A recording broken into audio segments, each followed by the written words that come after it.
the PlayStation 3. I figured it was time to cover some games from my teenage years, and I cannot spell teenage years without the PS3.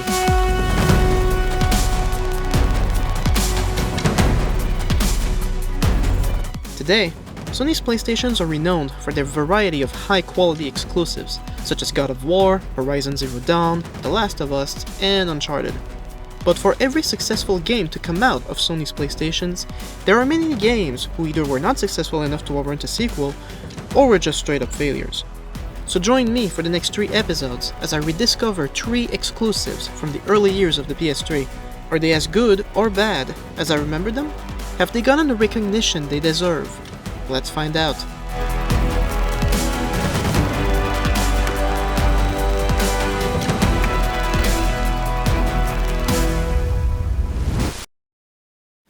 And today, the first of 3 games is Heavenly Sword.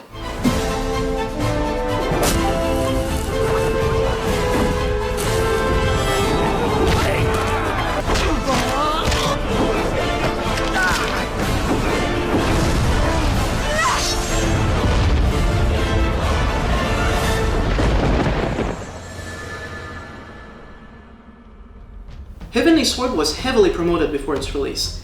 It had a lot to go for. A smoking hot protagonist, over-the-top fighting, and amazing graphics to show the true might and potential of the PS3. And as far as I remember, it delivered fairly well on all of its promises. But if it did deliver on its promises, why wasn't there a sequel? Why was this game allowed to fade into obscurity?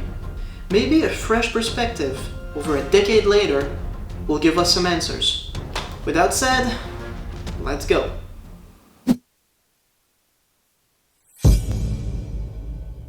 So the game starts in the middle of a huge battle with no context. And holy shit, what is going on?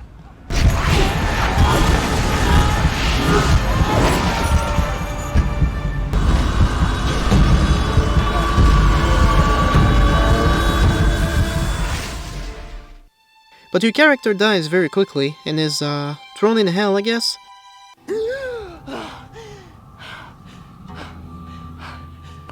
And from there, the game is a huge flashback that will bring you back to this very moment at the end.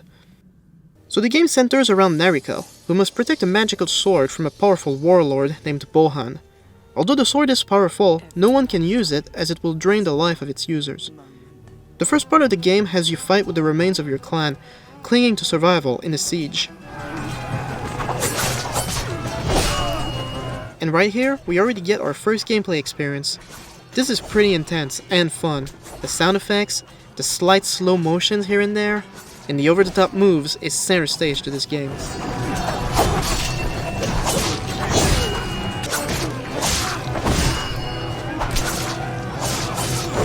But that's far from all the game has to offer.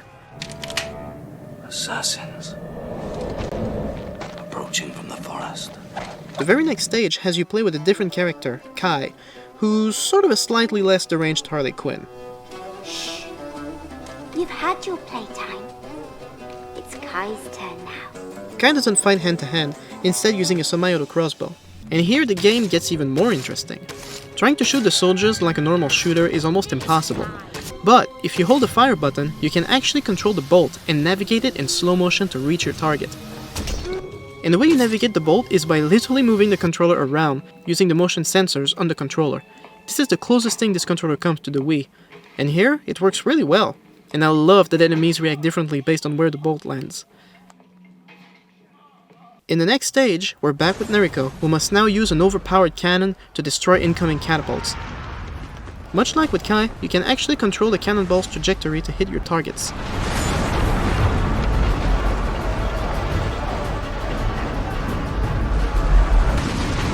Working! After the catapults are destroyed, the rest of the clan escapes and you can just shoot the living out of the incoming army. Oof, that's intense. Jesus! You gotta reach 700 kills? Oh my god. After that, time for you to escape as well. But this is where, despite their best efforts, the clan is still captured and Nariko is cornered. With no other choice, Nariko wields the heavenly sword. And the moves you get from it are so badass.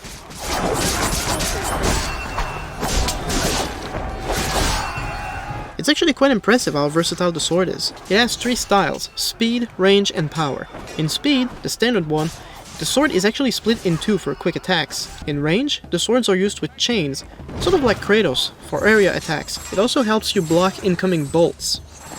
And in power, the sword is put together and the attacks are slow but devastating. Following this, the game is essentially one big prison break. With Nariko and Kai, you infiltrate Bohan's base, free your clan members, then try to break out yourself.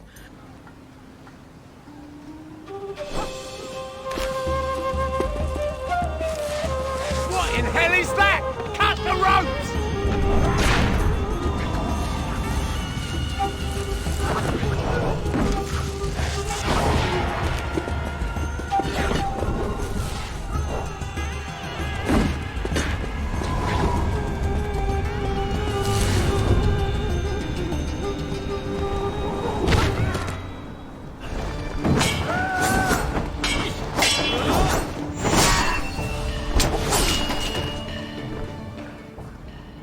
Tell me, Nariko, do you know how to die?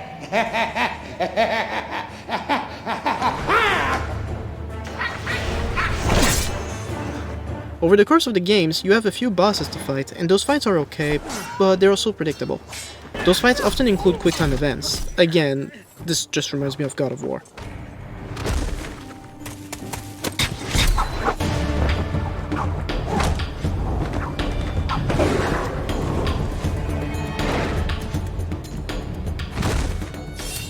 After escaping, the clan regroups in some fortress where Bohan shows up with his army for one final battle. To your positions! Nariko, man one of the cannons. There's more cannon shooting, and then you sally out to face the entire army yourself. That is so badass. Oh yeah, we got a rocket launcher, forgot to mention those. You can also control them. Look at this. Oh! Yeah, that's brutal.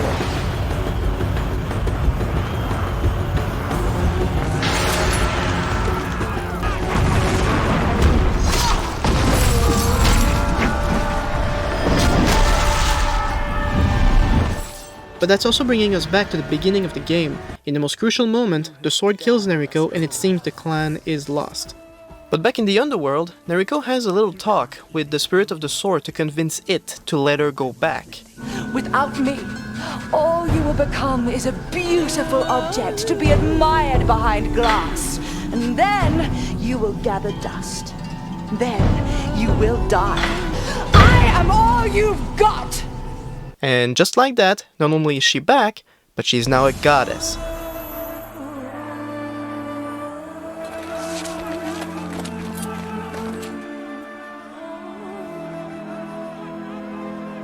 And you're so fast the rest of the army is in slow motion.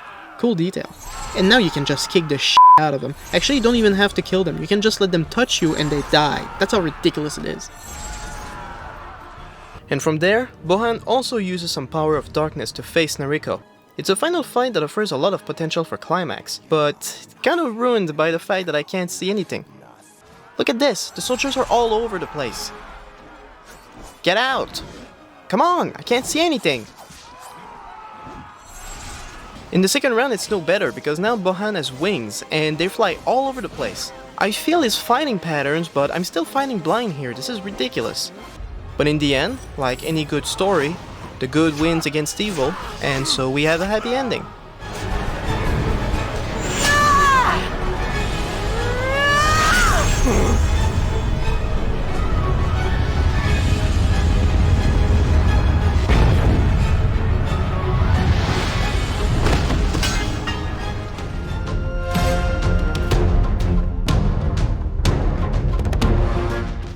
For me, this game is just pure badass, plain and simple.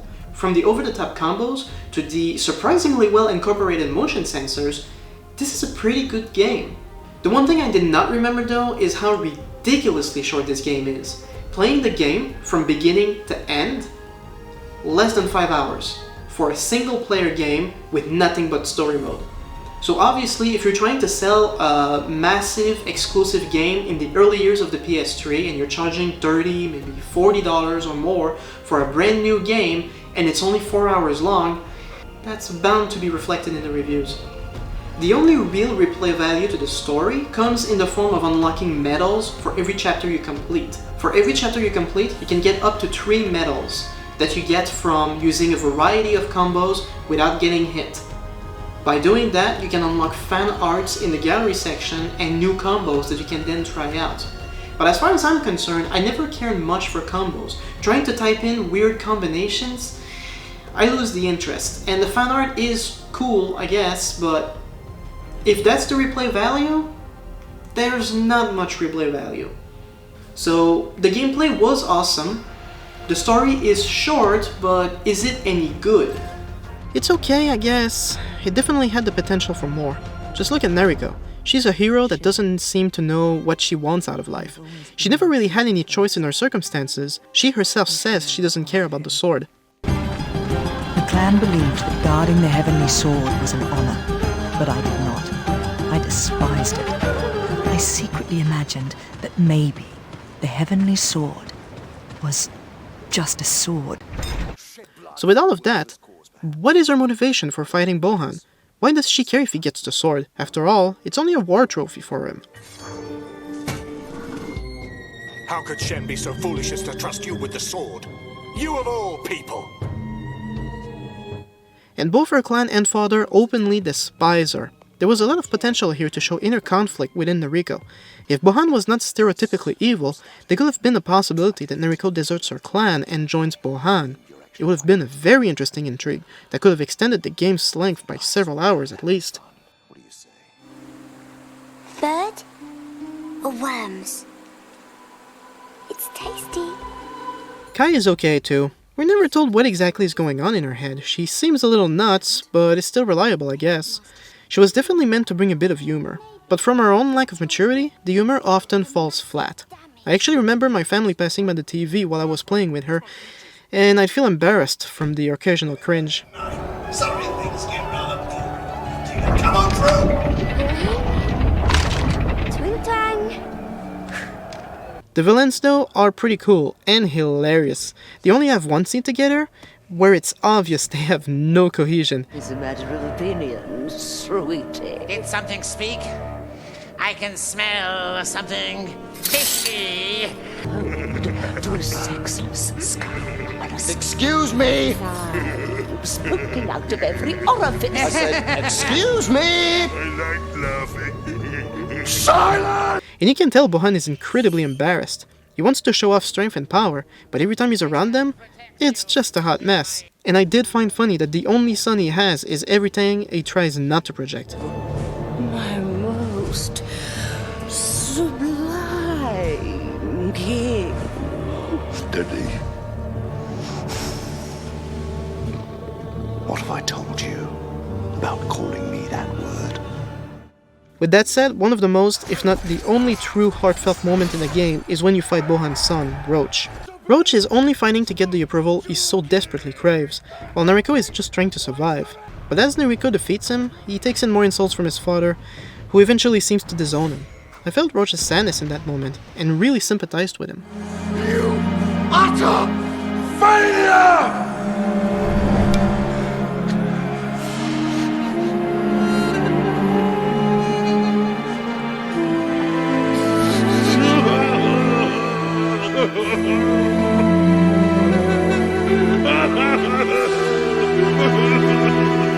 So yeah, the villains are pretty good, the hero's potential was wasted a bit.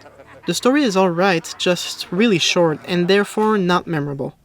And that leaves us with the graphics. And I don't have anything bad to say. Nariko is as cute as she'll ever be. Oh, it is pretty, isn't it? Yes, I like that. I like it a lot. The scenery is beautiful. What else is there? The game is 14 years old and aged really well. Sadly, this was one exclusive that was forgotten by the end of the console's lifespan. I really do feel its biggest flaw was the underdeveloped and ridiculously short story. Let's be clear, when making a game, gameplay is king. But when you make a single-player game, story is queen, and you can't neglect the queen. Honestly, had the story been more developed and more game time was put into this could have been a pretty damn good game. They actually planned at the time to have a trilogy of these games, but Sony decided it just wasn't worth it. So no sequel, the only thing that came out of this was a movie. And if you've never heard of that movie, I don't blame you. So that's it for Heavenly Sword. Not a great game, but a good game nonetheless. And remember, this was the first of 3 early PS3 exclusives that I will be revisiting on this channel. So if you like this video, well, first leave a like, but also subscribe so you don't miss the next videos. I'll see you next time. Peace.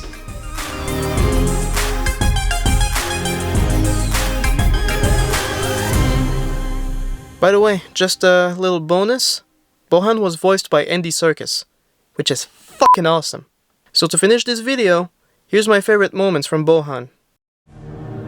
I have brought peace, order, harmony to a fractured people.